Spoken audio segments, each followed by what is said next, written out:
It was a glorious day a year ago, about a year ago. A glorious day, a sense of hope, a sense of a country retrieving its sense of tolerance and diversity. And if there is in our history that ongoing battle between organized money and organized people, there was, for a shimmering moment, a sense of organized people winning out. And I think that is not to be lost as we move forward. We sit here a year later.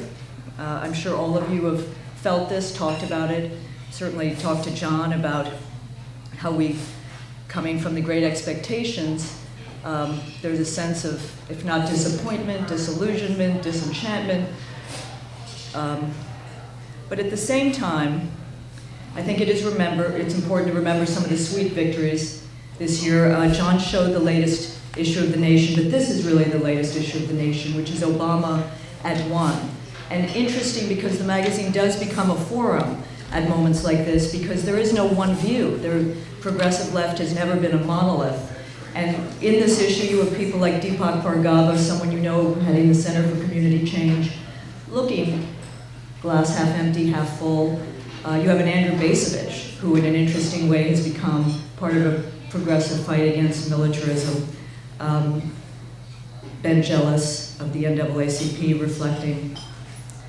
But I think it's important and that the disappointment, disappointment is one thing you can usually be certain of if you're on the liberal left in America. It's optimism that is harder to maintain. And I'm not just talking about rosy hope, rosy optimism, but the conviction that there is good worth working for. And I think at this moment, that is important. I also think that it's important to avoid, because when has the left believed in the great man theory of history?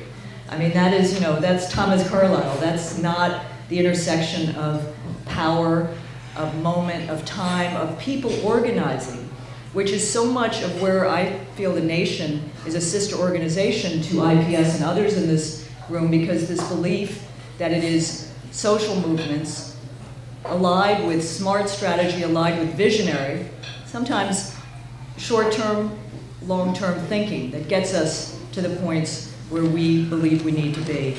So the betrayal sweepstakes, as I call it, I think is just, doesn't make sense at this moment, because that despair and disillusionment is going to lead to what our adversaries seek, which is disempowerment. And I don't think we can afford disempowerment at this moment. I don't think there's anyone in this room who believes that it would take one election. Change doesn't come easy. We know that. So there's work to be done.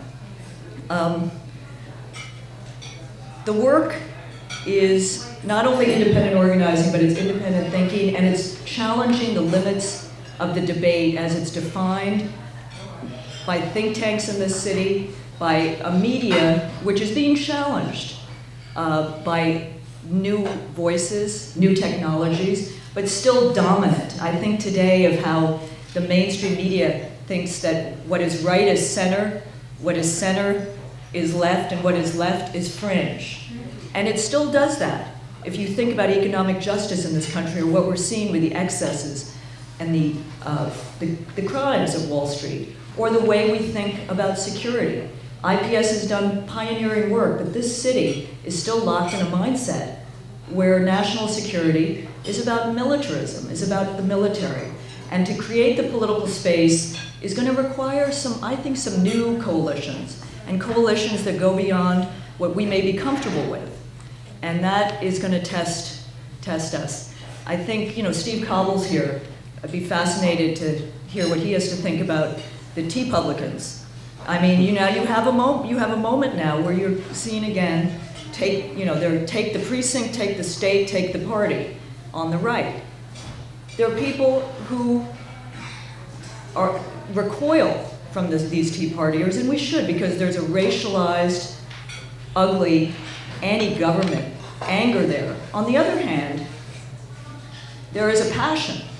And one of the unfortunate consequences of this past year with a White House which too often, even though the recovery program was the largest, I believe, net new investment in anti-poverty funding in 4 decades, but has looked like its response to the Great Recession was to put itself on the side of the banks and not on the side of the poor, of the working people of this country. So you're seeing this right-wing populism. How we take back that energy, whatever you want to call it, that populism, that passion.